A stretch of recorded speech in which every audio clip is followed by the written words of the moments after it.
Bismillahirrahmanirrahim. Assalamualaikum warahmatullahi wabarakatuh. Salam sejahtera untuk kita semua. Seringkali kita membaca di surat kabar cetak ataupun melalui media daring, internet, banyak terjadi penipuan investasi dan korbannya jumlahnya pun sangat besar, sangat masif. Dan korbannya terkadang juga beragam, dari jenis kelamin, dari usia, dari profesi, latar belakang pendidikan. Dan nilai kerugiannya ternyata luar biasa besar, sangat besar sekali. Yang kemudian muncul dalam benak saya adalah mengapa hal itu dapat terjadi. Mengapa penipuan investasi ini tidak pernah berkurang, justru malah bertambah. Dan akhir-akhir ini malah terkadang, mohon maaf, seringkali juga dibungkus dengan dibungkus ini maksudnya tentu dalam hal negatif, dengan nilai-nilai keagamaan. Dibuat bentuknya seakan-akan syariah, atau dibentuk seakan-akan ini berdasarkan nilai-nilai agama. Dan celakanya membungkus dengan hal-hal yang berbau religius tersebut justru malah semakin banyak yang tertipu, baik orang maupun jumlah rupiahnya. Setelah tertipu seperti itu, hilang semua, dan kadang-kadang semua tabungan yang sudah ditabung selama bertahun-tahun hilang dalam sekejap. Tidak hanya kesehatan keuangannya terganggu, kesehatan jiwanya pun juga terganggu. Stres memikirkan uang yang hilang tersebut, sedih, geram, marah, frustasi. Itu merupakan hasil dari penipuan investasi terhadap korban-korbannya. Pertanyaannya, apakah para korban tersebut sebelumnya tidak pernah membaca tentang penipuan investasi yang sebetulnya hampir sama? Nah, ini yang menjadi pertanyaan. Ketika ada yang berkata bahwa penipuan seperti itu biasanya yang menjadi korban adalah orang-orang yang tidak memahami tentang prinsip-prinsip berinvestasi yang baik dan benar. Siapa bilang? Ada penipuan yang disebut dengan Ponzi scheme, atau di kita adalah namanya arisan berantai. Jadi si A berinvestasi 100 ke sebuah perusahaan investasi. Oleh perusahaan investasi, uang 100 tersebut tidak diinvestasikan, tapi justru digunakan untuk konsumsi bagi perusahaan investasi tersebut. Si A dijanjikan dapat bunga 10% dalam sebulan. Bulan depan si A harusnya mendapat 100 ditambah 10, jadi dapat 110. Perusahaan investasi tersebut tidak punya uang untuk membayar. Kemudian datanglah si B menginvestasikan 100 ke perusahaan investasi tersebut. Oleh perusahaan investasi, 100 tersebut dibayarkan ke si A, hanya bunganya saja, tidak nilai pokoknya, 10.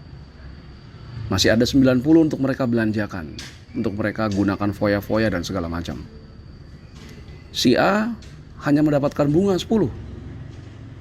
Mungkin dia tidak mau, tapi kemudian oleh perusahaan investasi tersebut diiming-imingi bahwa bulan depan dapat bunga 2 kali. Si A pun kemudian berhitung, wah bulan depan dapat 20. Maka si A merelakan uangnya 100.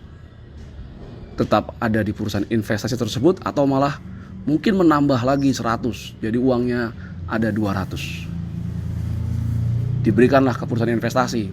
Sekarang perusahaan investasi punya 190 untuk mereka buat foya-foya. Bulan depan perusahaan investasi harus bayar A dan bayar B. Tidak ada dana karena memang mereka bukan perusahaan investasi, hanya perusahaan investasi abal-abal. Datanglah C memberikan 100. Dari 100 itu diberikan ke B 10. diberikan ke A 40. Masih ada 50, lumayan, dipakai lagi. Begitu terus terjadi setiap bulan. Kapan akan berakhir?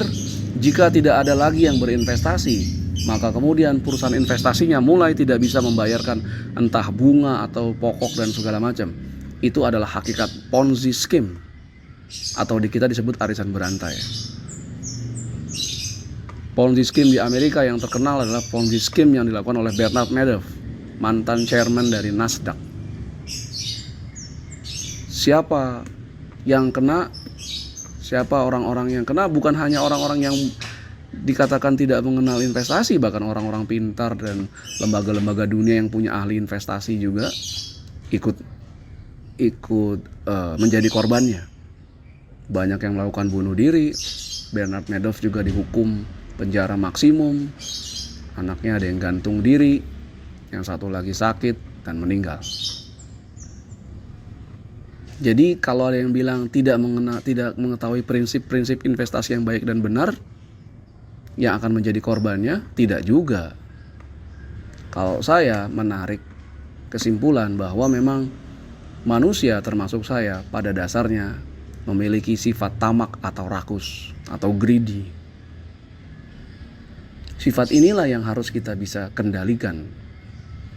Tidak langsung takjub ketika ada yang menawarkan sesuatu, langsung terpesona dan kemudian memberikan begitu saja uang, dan kemungkinan di belakang tidak baik. Apa yang harus kita lakukan? Pertama, jangan hanya tertipu dengan buayan keuntungan yang terus dijelaskan oleh orang yang akan mengajak berinvestasi. Dia bisa bilang 10%, 20% per bulan, 30%, 100% per tahun. Setiap ada keuntungan pasti ada risikonya. Apa risiko dalam berinvestasi? Anda tidak dapat untung, justru uang investasi Anda akan habis melayang. Saat Anda butuhkan untuk keperluan apapun, Anda tidak bisa menariknya. Dan dalam keuangan ada yang disebut dengan aksioma, kalau kita bilang high risk, high return. Tingkat imbal hasil yang tinggi juga akan memberikan tingkat resiko yang tinggi. Tadi resiko dalam keuangan mudahnya adalah uang investasi kita hilang 100%. Atau apa yang dijanjikan tidak sesuai dengan kenyataan. Dijanjikan return 10% per bulan, ternyata cuma 1% per bulan. Jadi ketika dijelaskan tentang keuntungan atau return atau imbal hasil, kita harus bertanya, menyelidiki apa saja resikonya. Apa saja resikonya? Di mana akan diinvestasikan uangnya? Kita juga bisa melakukan perbandingan. Mudahnya, kalau kita menanamkan uang kita di deposito, sebuah bank menawarkan deposito bunganya 6% per tahun. 6% itu akan dikenakan pajak 20%.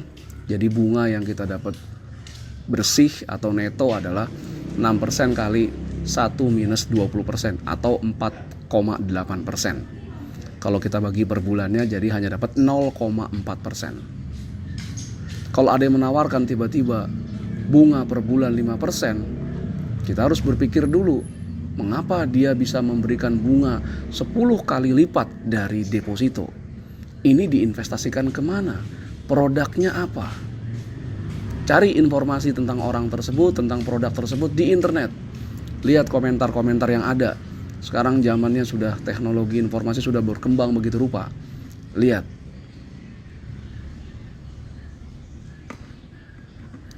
Oke. Kemudian kalau sudah tahu investasinya, sudah yakin, apakah harus 100% dana kita ditempatkan di situ? Tentu tidak bijak melakukan tersebut.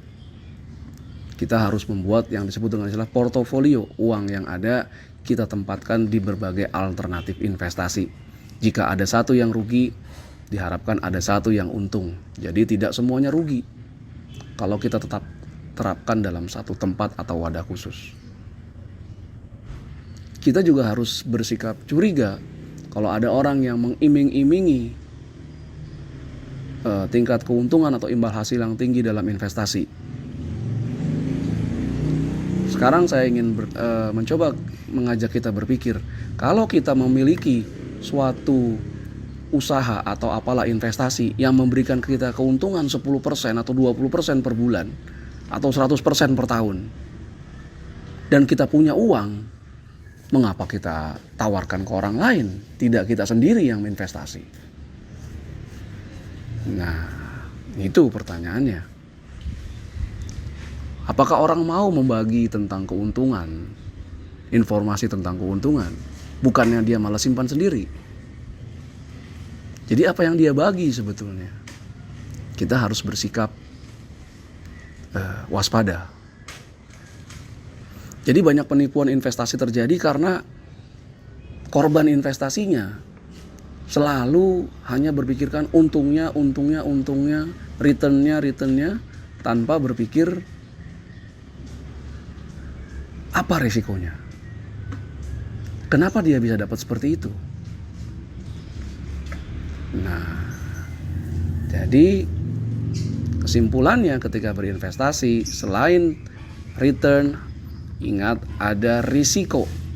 Risiko yang paling mudah adalah Anda tidak dapat yang seperti yang dijanjikan, tidak dapat bunga bagi hasil, atau malah nilai investasi Anda akan hilang 100%. Nah, jadi bersikaplah secara bijak dalam berinvestasi, jangan keburu nafsu kalau orang bilang, pahami dengan baik, tanya ke orang yang mungkin lebih memahami tentang investasi. Itu semua dilakukan agar uang yang kita investasikan, yang kita akan gunakan di kemudian hari memang akan bertambah dan dapat memenuhi kebutuhan kita di masa depan. Sekian dulu dari saya. Terima kasih atas segala perhatiannya. Assalamualaikum warahmatullahi wabarakatuh.